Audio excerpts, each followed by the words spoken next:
I'm Daniel. I'm a sophomore in New Jersey. I'm an economics major. And I'm presenting a presentation today. A little different than usual, not so specific. It's actually a really, really big topic. There's a lot of little topics within it that I could probably do a separate lecture on. So I'm going to kind of go briefly over a lot of big ideas. But my motivation and objective for the lecture is basically to get you guys thinking. Just to present some ideas, kind of give you a new perspective, and hopefully when you leave or when you're done hearing it, you'll be able to give it a thought. So, Iceberg Model. Familiar to everybody? Learned about it at the beginning of class. So I've used that to kind of frame my lecture or my presentation today. So we have an action, and then we looked at the patterns and the structures and the mental models. So I'm looking at today the way Americans consume, and we consume a lot. As a country, we consume a ton, individuals consume a ton, and that's the action I'm looking at. I know it's a lot of actions put together, but that's the action. And then the pattern is to consume a lot, and then what structures support that action? What structures make that action possible? That's maybe where Walmart comes in. That's how I looked at it. I said Walmart's just we want cheap goods. We want to buy a lot of stuff, and Walmart's giving us access to that. So that's a structure supporting our need, our mental model, which is to buy a lot of stuff because that will make us happy. That is what we want. And that idea about buying stuff, making us happy, is probably a biggest theme of my presentation. So consumerism. It's a little cartoon I thought was cool. It's a shit. I'm still not happy. Standing on a ton of stuff. He's got a car, stereo, all that. So basically the point of the cartoon, as you can probably figure out, is that we buy stuff. We buy things, consume things, because that's what us Americans, or at least most of us, think in our culture, think will make us happy. We will be happy if we get that new sports car. We will be happy with a new shirt. We will be happy, if we go and buy a big house.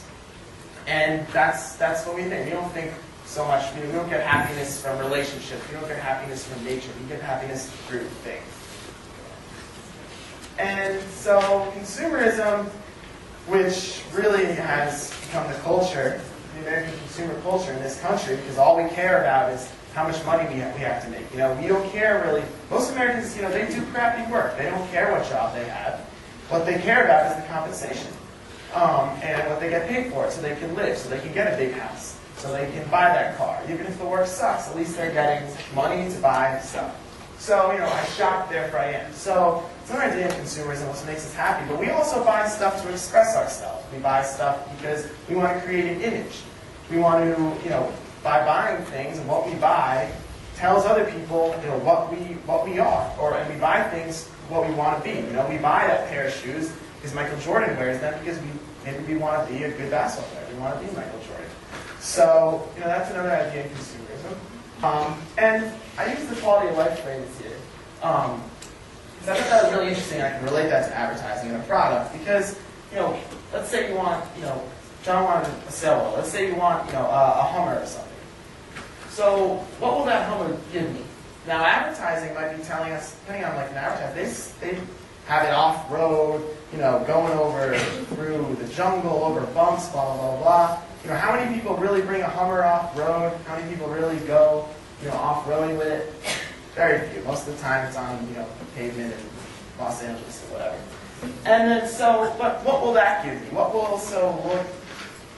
the Hummer give me? Will it really give me access to the outdoors? Maybe, but probably not. Will it give me a social image that I want to show to people? Do I want to show people that I can live large, that I have a lot of money, if it's expensive, they put nice frames on it? And if that's the case, then what will that give me? Will that make people look up to me? If it's because I want to go out there, maybe I want a connection with nature, and they think that they can get that through having a Hummer. It's possible. So I thought that was a good thing. So, 3 E's. Social equity, environment, and economics. So, just to go back for a second to the Walmart example. I said that Walmart is just, to me, a product of a mental model, or a product of our society, and that we live in a capitalist society, and they're just doing they're like the all in all of capitalism. They are defeat all their competition. They cheap labor. You know, a lot of companies give cheap labor. Why? Because there's something more that why there's cheap that we need cheap labor in China. Because we want to consume a lot and all. So that's what I said. So you know, this system, this consumerism society, this American consumer culture that we live in. What's the problems with it? And again, I'm not looking at the positives. I haven't mentioned anything positive about capitalism. There is a lot, and I think there are a lot of positives, and we can make a lot of positives. But I'm looking at the problems right now. So, starting with social equity. I mean, just within our United States, the huge gap in wealth and resources. You know, there's some people right now that don't have houses, and then there's some people that live in a mansion, you know, the size of Morrill. So, just in the United States, there's a problem, and that's not to mention that, you know, our standard of living can, you look at the poor country's expenses. You know, we looked at Walmart's goods to sell to us are really, really cheap, and a lot of that is because, you know, we are exploiting the labor in China and giving them terrible wages, and, you know, their living conditions are awful. So economic issues. Well, for one thing, if you look right now, our economy is, you know, not in the best shape. To say the least. And, you know, there's definitely a lot of issues with that. You know, consumers aren't spending all of a sudden, and our economy is, you know, getting screwed. You know, that's one of the reasons. Our economy is based like 70% off consumer spending. So that's a problem. But also, you know, just the waste. You saw how this, you know, just one little bit, one thing creates so much waste. Now this country creates tons of waste. I don't even know, where to start. There, you know, garbage, food waste, hazardous waste, energy, you know, wasting tons of energy, all that. Extremely skewed distribution of resources. They're not distributed evenly. We consume, you know, whether it's oil or just manufactured goods or whatever it is, any materials in this country and in other capitalist countries, but especially this country, we consume far, far more than other countries. And other countries are, you know, are starving. You know, people starving because we consume so much food. So economically, that is an issue. We rely on cheap energy. That's an issue. We're using up natural resources way too fast.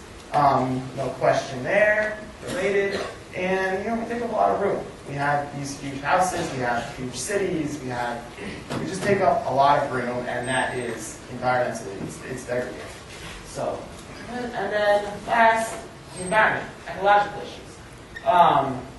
You know, to make all this stuff, we need to do it unsustainably. We cut down forests, disrupt habitats, we ruin landscapes, we have a lack of concern for the environment, we don't pay attention to how nature works, wildlife and plants are ruined, and so, you know, these are just some ecological issues.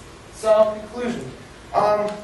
You know, you know, yesterday we were learning about how to make changes and convince people. I definitely believe that, you know, you have to do what you believe in, and people have to have a different sense of what they are in society, and that little changes are very important, and little changes create patterns, you know, and that is important. I like that about this class, and I think that's really important. But I also, something I thought we were kind of missing in this class, is there something greater in this country, you know, something greater a system that we live in that's causing and influencing a lot of our choices. And, you know, that is why that's another reason I was really interested in this. The fact of the matter is that, you know, there is a political side to it, and we can't ignore that. And we can't ignore that. So I think the same for this. You know, there is a greater system going on, and we'd like to just encourage individual choice. But I think we do have to also look at it in the bigger picture and consider the political side. That's where I leave you. Do you have any questions? I mean, for one thing, it does come down to individual choices, like what we participate in, and, you know, what we buy. If we choose to buy a lot of stuff, if we choose to live simpler and whatnot, and if everyone gets that mental model, then obviously the system will respond to that itself. But, you know, that's one of the questions I kind of had. You know, is it possible for me, a person, or for any of us, to make a change to just such a huge issue, such a huge system? You know, encourage, and I do believe in making individual choices, but I think it's also important to consider and look at the bigger picture. Well, thank you.